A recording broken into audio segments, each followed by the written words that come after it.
Hello, beautiful community. We're going to explore Ukraine war-mediated polarization at home in this episode. And then in the next few days, we'll be back to our usual stuff of talking about the war, directly talking about Putin's loss of monopoly over organized violence and so on.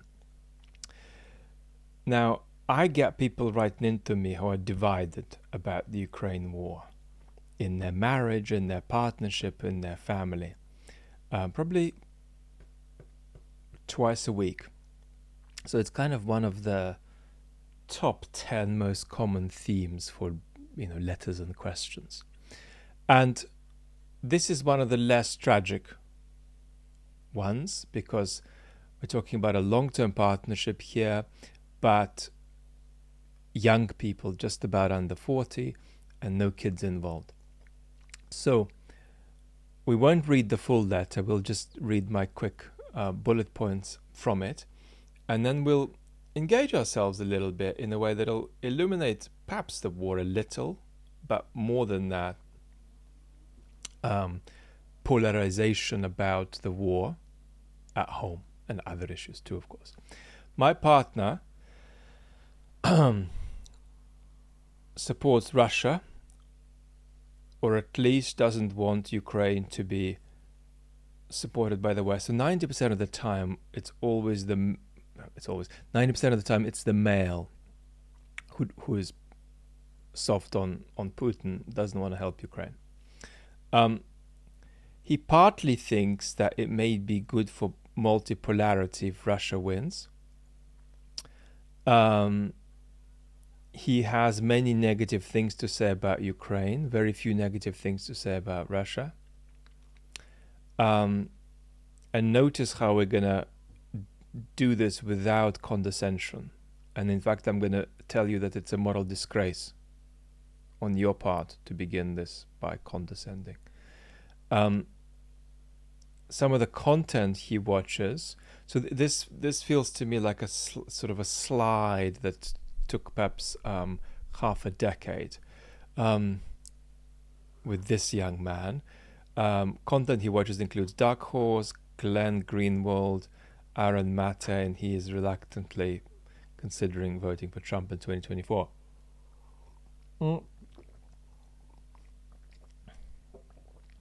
And I just made a couple of reminders to myself about themes we might touch on.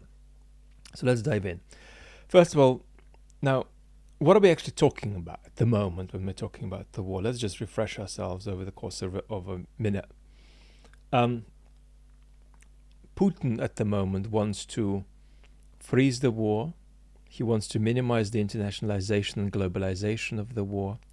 And my suggestion, and that of several others, is that there's quite a bit pushing him to escalate later. He wants to freeze the war for a while so as to escalate capacity, allowing holdover power, allowing in some years to come. Ukraine wants to be whole again. The West partly doesn't know what it wants, but it knows that it certainly wants Ukraine's survival and independence. And I call the West's position independence plus. That's to say the plus is more than just independence, but it's well short of a victory. So as we look at the war now, it's possible that Ukraine wins. And that could be mediated by several factors, including a spiral of destabilization in the Kremlin, some kind of morale-mediated collapse of the Russian military, and we talked about that briefly in the last video on the main channel, and I hope to share a video with you on the main channel soonishly, health allowing as always. But short of some such event, Ukraine winning would be a surprise, right? So we're not looking at a situation where Ukraine is on course to win. As things stand, Ukraine is on course to survive plus, which happens to be what is cumulatively Western policy. And we began a few conversations. They're going to be difficult conversations for Ukraine to have, actually. we began a few conversations about how it's possible that Ukraine will need to reconsider what it is in, right? Because actually, some of the legitimacy of Zelensky's project is predicated on a shorter war and a victorious war. When we're moving to a non-victorious war and a longer war, that may require a kind of a renegotiation, right, with Ukrainian citizens. Now, it's worth keeping in mind that this business of we'll support Ukraine as long as it takes is kind of funny business, because of course how long it takes and what happens on the ground is itself a product of our support. It's very important not to see this as being something that is just there happening and we can come in and offer Ukraine support. No, what is happening there is itself a product of our support, right? So if we put Ukraine in a position to win, it might win, but that is not what we've done. Now,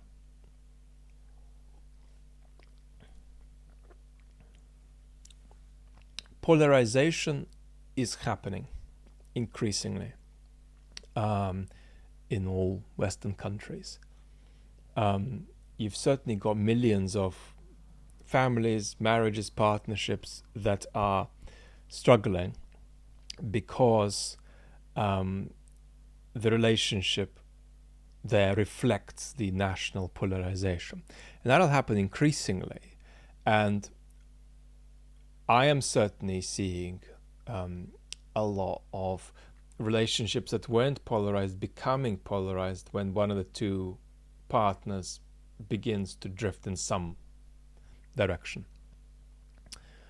Now, of course, this affects matters of family political conversation, matters of parenting, right? Because as your society gets more polarized, it's tempting to demonize other citizens in your family home, right? Where you don't like their stance, you don't like their sentiments, you don't like what they're doing. That I think is dangerous, and it reinforces the polarization.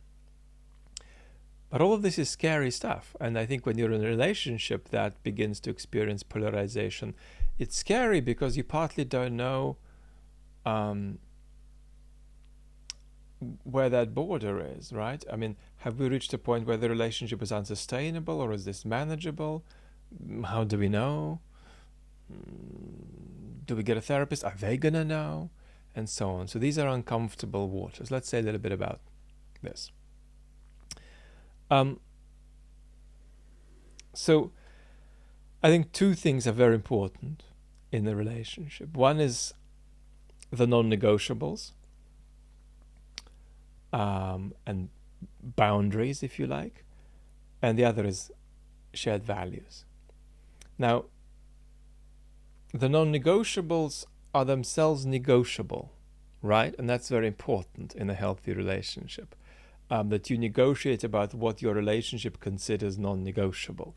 You negotiate about what is to be excluded, right? What in this life you will not accept in the relationship. So this is about, who is not going to do what, with whom, how, and when. And the question arises, right? Could you slide into this terrain of the non-negotiable, right, through your relationship lapsing into political polarization?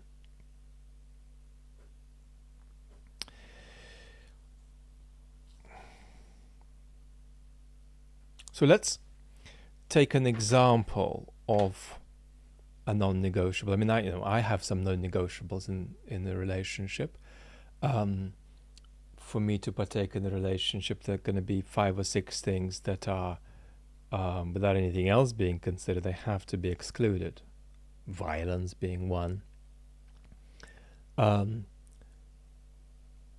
Another is probably participation in highly exploitative dynamics where your partner is being exploited by something they're participating in. That could be a cult, but it could also be just a very toxic relationship at work.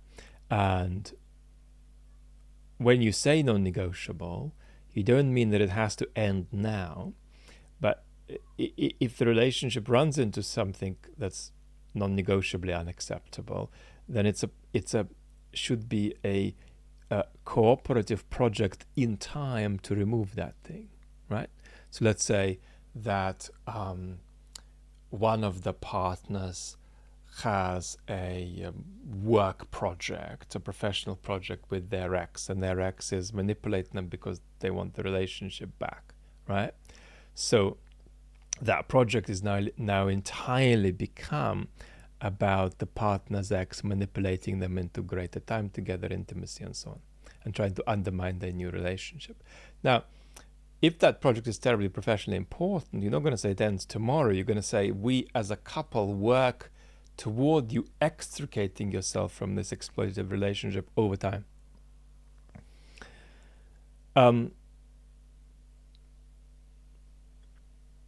There are also non-negotiables about what a partner feels, right? There are certain levels of distress that one should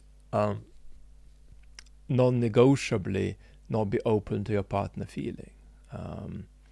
So let's stick with the sort of quasi soft on Russia slide here in the case of this relationship. It's very important not to create a situation where your partner feels so anxious about telling you the truth that they're gonna lie or not speak, right? So a lot of deception in polarized relationships is a product of stress and anxiety, right? That the partner feels too much distressed about communicating openly, right, about where they're at. So this perennial question is there, right? Is the polarization in my relationship transgressing against these bounds of the non-negotiable? Then there are values and concerns. And here there are tremendous possibilities for coming together and for getting through these challenges, because you can often identify common values despite there being disagreements, right? You can often identify common sentiments, right, despite there being visceral disagreement, right? So any polarized relationship is going to run into the domain of the non-negotiable, into the domain of boundaries, right? What has become of you now? All your friends are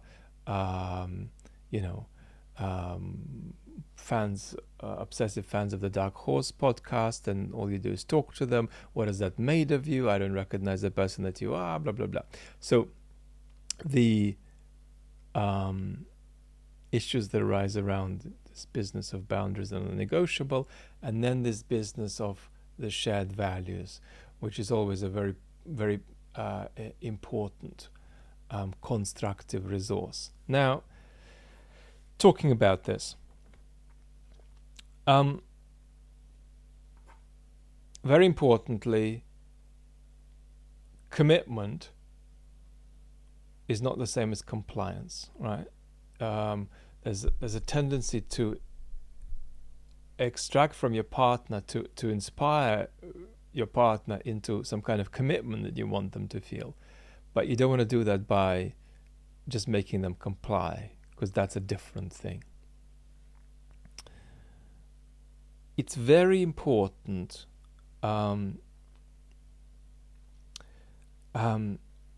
to make time to talk about this. That's to say, there's a universal principle in relationships, which is that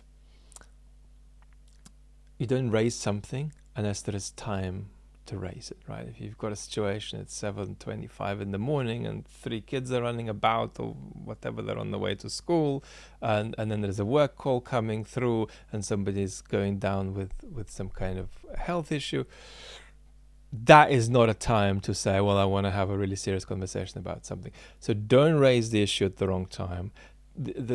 Time needs to be highly intentional. Yeah. So you've got to be special moments when this gets raised. And that means understanding that the relationship may not be up to raising these issues. And therefore what you do is not raise them anyway, but try to bring up the relationship to a point where you can raise them, right? And so there are these sort of 3 basic scenarios. One in which raising them is on balance neutral for the relationship. Another is where it's destructive for the relationship. Every time it comes up, further negative patterns get reinforced. And the third scenario is where there is some possibility of flexibility, exploration, and growth. Not agreement, because somebody here is going to vote for Trump and somebody else is very strongly wanting a Ukrainian victory. Not agreement, but pliancy and exploration. So the sense that there's a bit of relationship growth that happens through that conversation, right? Even though there's going to be painful disagreement.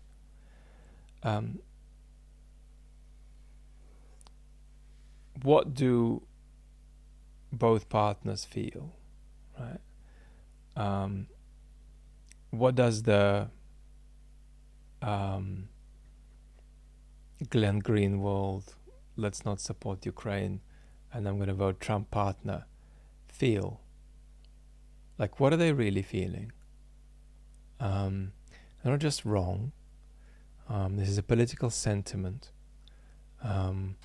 They're striving for something with this position. They're resisting something with this position. It's an expression of a political agency in a world where they probably feel they can't have any if they keep having views supportive of the so-called establishment, right? So what's felt there? Is it an aspiration to sort of break through a situation where politics just doesn't make sense, it just feels wrong, it just feels traitorous, it just feels opaque? So is this some kind of a striving for freedom? Is this some kind of a striving for the political emotion of empowerment? Are there also negative feelings about this? Yes, I'm thinking to vote Trump, but I also feel kind of shame about that. Maybe I don't, right? So it's very, very important, right, to explore who feels what. And one of the questions that came up in the letter is actually about therapy. And this is a difficult, surprisingly difficult question.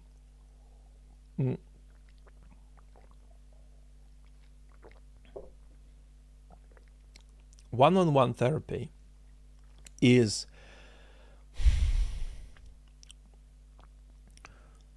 very rarely destructive.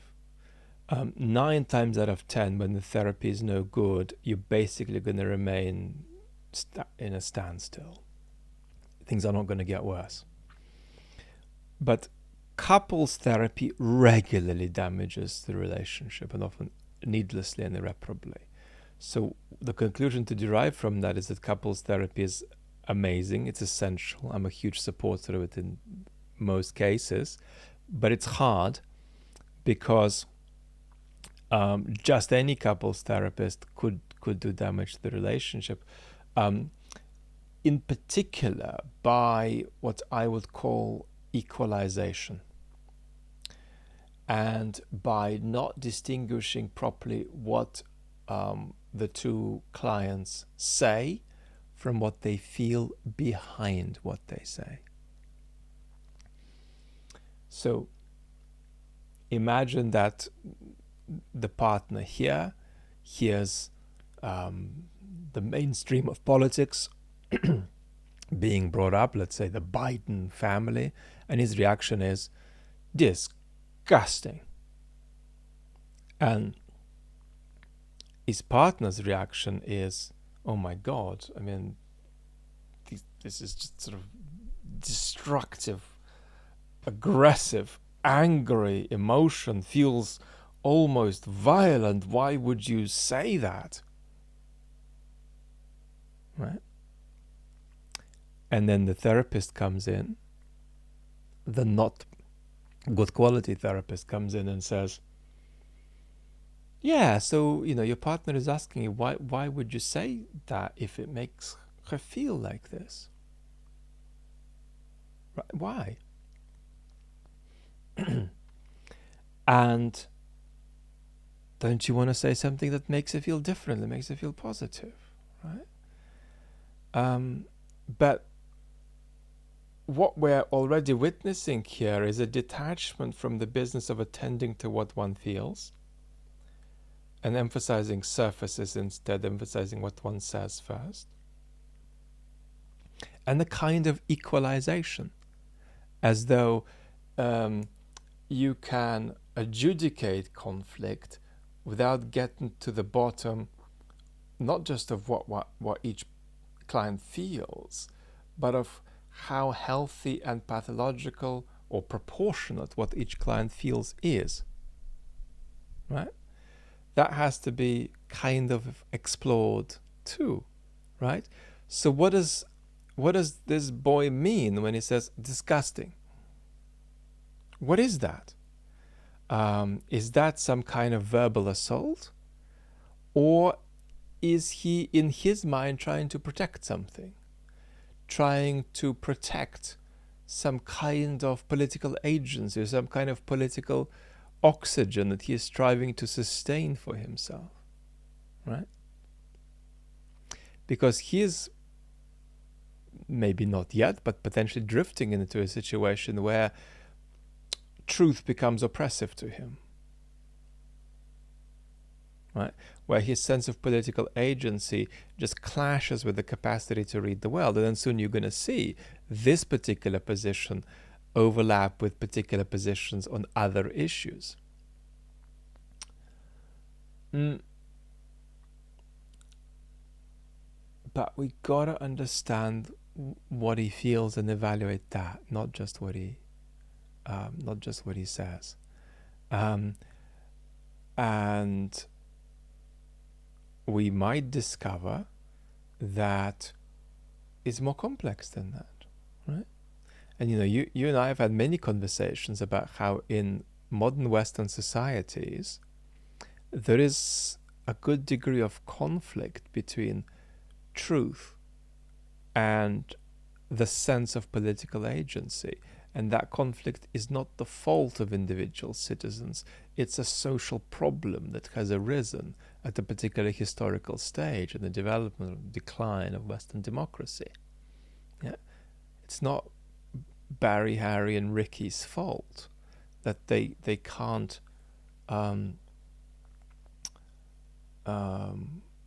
make sense of themselves as political agents unless they deny a great deal of factual truth. Huh?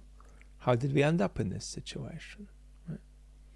So then another danger is introduced, right? That you're beginning to negotiate politics here, and that could be difficult for the therapist too. A good therapist will be able to handle all of this easily.